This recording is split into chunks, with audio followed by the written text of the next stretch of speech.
welcome back to Daily Dose Recap. Overguard is stranded in the Arctic after his small plane crashes. He digs deep, clearing the snow until he reaches the hard frozen earth underneath. After turning off the alarm on his watch, he assesses his progress before heading to the shelter of the fuselage of the plane. The dark earth flanked by the blinding white snow, which spells SOS, must have taken him a long time to achieve on his own. He returns his tools to the plane and walks to check the system he has devised for his fishing lines. After plunging a pole into one of the holes he has cut into the snow, the clattering of the metal rig to the pulley system alerts him to check further along. Overguard pulls a fish from the water, looking at his only source of nourishment respectfully as he holds it in his hands. He methodically places the freshly caught fish into a bright blue container and selects another already frozen to sustain him. Back in the shelter of the plane, he deftly cuts the fish into small pieces which he savors as he sits in solitude, deep in thought. After his respite, he gathers his distress beacon and hand-crank dynamo and heads out again into the cold white vastness. With no response to his signal, he surveys the unforgiving and beautifully cruel landscape and heads back to the shelter of the damaged plane. After removing the socks from his frostbitten feet, he prepares to rest for the night, cocooned in the warmth of his sleeping bag. On waking, as part of his daily ritual, he walks to the mound of rough stones known as a cairn, that he has built as a memorial. He carefully removes the freshly fallen snow, saying "see you tomorrow," before he leaves. Overguard continues to work to release the rock embedded in the frozen earth that has been defying his efforts. It finally relinquishes its grip, after which he rests briefly in the icy whistling wind as the snow begins to fall. When he returns to check his fishing lines, he sees his bright blue container has been broken and raided. A large paw print leads away from it. Overguard cautiously checks the area and runs back to the safety of the plane, locking the door behind him. He sits in shock, overwhelmed and emotionally exhausted at the difficulty of his daily survival. His daily routine keeps him focused amidst his emotional distress. There is no response to the distress beacon and he turns off the alarm on his watch. En route to the security of the plane, Overguard sees the polar bear walking silently, also in solitude, along the vast landscape. The following morning he returns to the cairn and wipes away the recent snowfall, continues to dig the unrelenting icy earth, and selects a single fish from his dwindling supply. He counts as he cranks the dynamo and, as he prepares to leave, he stops in his tracks as the green light on the distress beacon comes on unexpectedly as the weather worsens. Overguard runs to retrieve a flare which he waves frantically to confirm his position to the rescue helicopter flying overhead. Laughing with relief, he shouts and waves to the helicopter pilot. His joy turns to disbelief and absolute despair as the helicopter battles to land in the strong wind, and crashes. He runs to the wreckage to check for survivors. Overguard drags the pilot, who has died in the crash, into the snow to gain access to the young woman who is severely injured and unconscious. After releasing her seatbelt, he checks her injuries and locates the medical kit before settling for the night in the seat next to her. The following morning, after checking that she is alive, he gently wraps his scarf around her neck. He locates an ice pick, flares and a detailed map before he ravenously eats the dry noodles he finds. After removing the helicopter door, he carefully straps the unconscious woman onto it, telling her that they are moving from there. He writes that there are 2 people alive, with their location, before he pulls her away to the shelter of his plane. Overguard holds her tenderly before laying her down to rest. He checks her injury, looks for her identification, and gives her water. He takes her hand and asks her to squeeze his hand to communicate that she is alert and compassionately tells her that the helicopter pilot has died. He asks her to try and stay awake as she slips in and out of consciousness. Overguard leaves a carefully placed note for her to read when she wakes. He respectfully builds a cairn as a memorial to mark the position of the pilot and salvages what he can use from the wreckage. Before leaving, he tucks a photograph into his pocket. Overguard laughs wryly, saying "Are you serious?" as he finds a sled in the helicopter wreckage and loads what he has salvaged. Back at the plane, he places the photograph of the young woman's family in her line of vision. The flame from the gas cylinder he has retrieved from the helicopter warms his icy hands. After carefully marking his position and locating the area of the red flag on the detailed map from the helicopter, he circles the seasonal station, saying that would be great, but it's too far. He runs to the fishing holes, overjoyed to retrieve a large trout which he cooks, adding noodles salvaged from the helicopter, and eats appreciatively. As he begins to feed the semi-conscious young woman, he says, "If I could drop noodles." He tenderly reassures her that people are looking for her.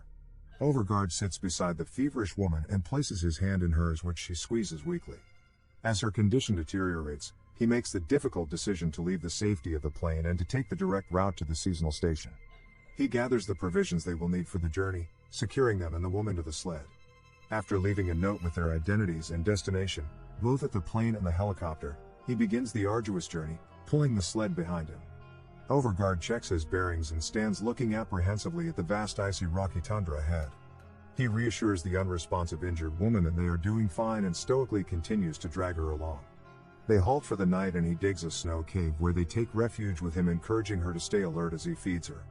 The following morning they continue until he reaches the red flag, and wipes away the snow to reveal a box. He rests, deep in contemplation, and marks his map before opening the box, which contains rope and his identification, which he puts into his pocket. Overguard reaches a steep rocky outcrop not indicated on the map. He calculates the distance, noting in despair that the longer alternate route is on the windy side. He decides to climb to the top and sees a relatively smooth path before him. He descends and decides to pull the unconscious woman up slowly and carefully. The rope slips from his grasp. Overguard tries again, using every ounce of strength he has, in his determination to succeed. He loses his grip on the rope. After his third attempt he loses his balance and she plummets down again. He accepts defeat. Although totally depleted, both mentally and physically, he taps into his deepest primal desire to survive. He looks down the slope and says, "We'll take a better way." The longer way around the icy outcrops will add at least 3 brutal days to their trek. He continues to drag the sled behind him before finding a cave to rest overnight. She is unresponsive when he tries to feed her and give her water to drink. He tells her she has to try and continues to tend to her. A polar bear is attracted by the smell of the cooking fish and paws at the entrance to the cave, trying to enter. Overguard uses a distress flare to chase it away. He sits in shock and weeps. The following morning he struggles to drag the sled behind him through the blizzard and turns it sideways to act as a buffer to protect them against the icy howling wind. He rests, totally exhausted, next to the unconscious woman in the sleeping bag. On waking, he dismantles the makeshift shelter and removes his gloves to check the painful frostbite on his hands. He continues to drag the sled along behind him, overwhelmed by the magnitude of his undertaking. When he asks her to squeeze his hand, she does not respond. He zips up her sleeping bag and watches over her, deep in thought, next to the small fire he has made. After checking her wound, he gently places her photograph in her unresponsive hand, observes the blood on her mouth and makes the decision to continue the journey alone. He pulls the sled laden with his provisions, pausing when he sees flowers growing in the middle of the cairn in the hostile landscape. As he walks away he falls through a crevasse. He wakes at the bottom of a cavern with one of his legs trapped under a boulder. Despite his best efforts to free himself, he damages his leg further. Overguard lies back in the snow after his exertions, slowly coming to terms with the desperate and dangerous situation he is in. He finally manages to free his injured leg and lies in the snow consumed with pain before he slowly crawls away back to the surface. He limps back to the young woman on the sled and checks to see if she is still alive. When she greets him he is consumed by guilt at leaving her alone. Overguard weeps as he apologizes for leaving her and tells her it will be okay. Despite the injury to his leg he pushes the sled forward after packing the deep open wound on his calf with snow and applying a tourniquet to stop the bleeding. He taps deep into his mental reserves and slowly struggles forward, battling every step of the way, pulling the sled behind him. The young woman coughs and he stops to give her water, watching as the ground sheet blows away. They make painstaking progress as he rests along the way, with only his will to survive keeping them alive. Overguard removes everything from the sled to lighten the load. He is exhausted at the physical endeavor and the lack of food to sustain him. He crawls very slowly up a slope. He sees a helicopter land quite close by and slides down the slope back to the sled. He agonizingly pushes the young woman on the sled back up the slope, telling her to hang on, they're here.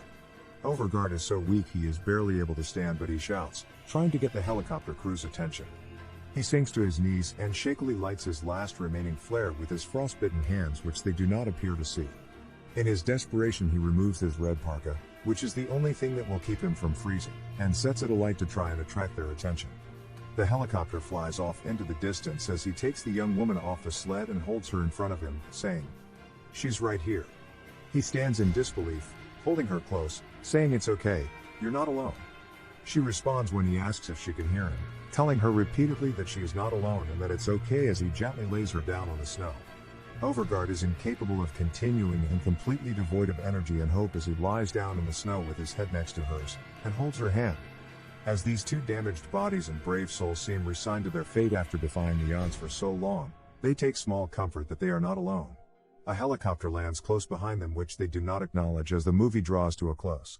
Subscribe and turn on notifications for more videos like this and help the channel out.